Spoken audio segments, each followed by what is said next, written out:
Gave my wife a Christmas gift she'll never forget. Part 5. Hi everyone, welcome back to another Reddit cheating story.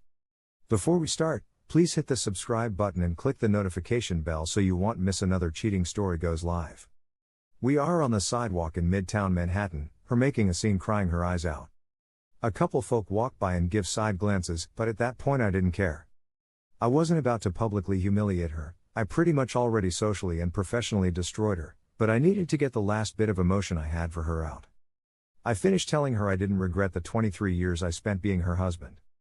I regretted that in 23 years she decided the easy way out was the better option, and that for 23 years I thought she was mine, but it turned out it was just my turn.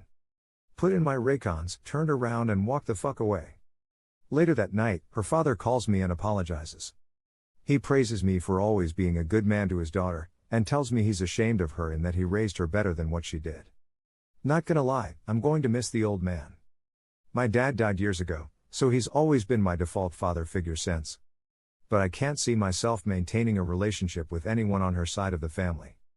After that call, I went on FB and symbolically changed my relationship status to divorced. Yay, it's not final yet, but in my eyes it's over and done. Like I said, when I make a post on FB it's an event, so plenty of folks started hitting me up over Messenger asking questions, and I laid it all out that I filed for divorce with Sue earlier in the day. Of course Nina called me, shocked that I pulled the trigger so fast. Obviously I was already in the process of it when we spoke, but she had no way of knowing how far it was along. I asked her if she could come over, and of course she came running. We knocked boots again, but this time she stayed the night. We laid in my bed and talked into the wee hours of the morning, and I haven't felt this level of relief and connection in a really long time. Nina gets me, and I can't get enough being around her. Since the day she confided in me, she's all that's been on my mind. Yeah, I know some folk are gonna say it's fucked up I'm moving on so fast, but as far as I'm concerned my marriage ended the day Poss let Sue touch his pecker, so I'm about due. So yay. That's it.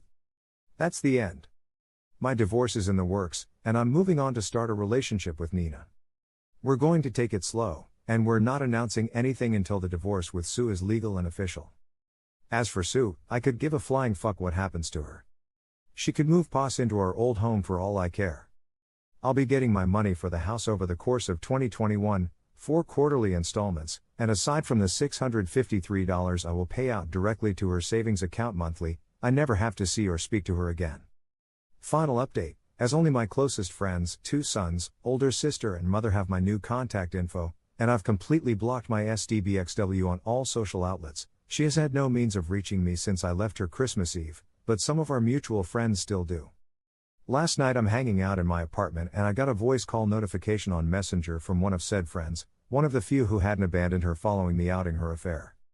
She didn't waste any time when I answered, and said she had gone to check on Sue, the SDBXW, and found her passed out in the bedroom, foaming out of the found 2 bottles of empty pills next to her. She's in the ICU in critical, but stable condition. The doctor said that she will likely pull through, she's clearly not going to be well after. She begged and pleaded for me to come. Her parents and 2 of her sisters were also there at the hospital. My guess is they were notified after the hospital attempted to notify me, but Sue would still have my old number as her emergency contact. I simply told her no. Sue's not my problem anymore, and she clearly decided she wanted to take the easy way out rather than deal with the shame and agony of the 23-year marriage she blew up. I then told her friend that if Sue's family were there, they could help her sort out the pieces. But as far as Sue and I are concerned, there is no Sue and I anymore. I then ended the call. I've had a few hours to sleep on it, and my sons called me this morning asking if I knew.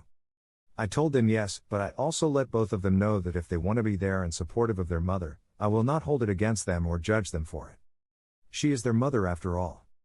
But I myself wash my hands of her, and care little to nothing about what she does for or to herself anymore. They were both a little taken back by this, but respected my stance. However, now that the news has broke about her suicide attempt, many of those friends who dropped her are all starting to surface again, and saying I need to be there for her. That even despite what she did to me, I need to support her in her time of need. I've also been informed that her AP tried to visit her this morning, but wasn't allowed because he's not family. I'm getting dogpiled on going to see her, but I feel nothing for this woman anymore. I haven't for a very long time. I checked out during the process of getting my payback for her betrayal, and I stand by the fact that I don't care at all for what she's done. In fact, it makes me hate her even more. She's the one who was unfaithful. She's the one who thought a near year-long fling with a guy 5 years older than her oldest son was worth destroying 23 years. And now that she has to face the consequences of her choices, she chooses the most selfish way to deal with it. Even now, seeing as she's in all likelihood going to survive, she's cultivated immediate sympathy from everyone who took her to task, and I'm being made out to look like the jaded ex-husband unwilling to sympathize for her by most of her family, not her dad. He's reached out to me over the last few hours and said he respects my decision to stay away. It's like I never even truly knew this woman. 23 fucking years and it comes to this. Yes, I know the way I broke things off with her may have put her in a poor mental state. But now a whole new can of worms has been opened up because either she had a complete mental breakdown and decided to self-delete herself, or she made an extremely risky and calculated move to cull favor back from people who just weeks prior condemned her for betraying me. She cheated on me, and now she's the fucking victim? Sorry if this comes off as randish, but I'm here trying to wrap my brain around this. I want to be perfectly clear, I am not going to visit Sue. She waived her right to me caring about her well-being the day she let Poss put his dick inside her. This might come off as heartless, because despite the cool, calm, collected way I've been throughout my whole ordeal, my feelings are still very much raw, but I don't give a fuck about this woman. Haven't for a very long time. I'm aware I'm going to be vilified by a number of folk here. I don't give a shit. Think of me however you want. If you were in my shoes you'd see her actions vastly different. As Arthur Fleck so famously said, you get what you fucking deserve. I gave this woman half of my life and did absolutely everything to be the best possible husband she could ever have. By her own admission, I had no bearing in her decision to step outside of our marriage. She did it for her. Her selfishness knows no bounds, and I am glad to be rid of her. If it makes me the bad guy because I will not go see her and never plan on interacting with her ever again, so be it. I hold true to my damn convictions. She made the choice to betray me. She made the choice to put her needs above the needs of our marriage. So now it's my turn to choose me over everything else. She can rot in the darkest pit of hell for all I care. Let everyone else help her fix her. My obligation to ever care about her well-being ended the day we signed the separation agreement. I just needed to get this off of my chest. If you're going to cast judgment on me for feeling how I feel, save it. Like I said above, after 23 years and 2 children, I never really knew this woman after all. I have no sympathy for her, and I never will. Let her fucking rot. Edit, I've been informed by Sue's dad that she's been moved from the ICU to the mental health wing. Doctors are still monitoring her mental state. She's conscious and cognitive again, but obviously lethargic.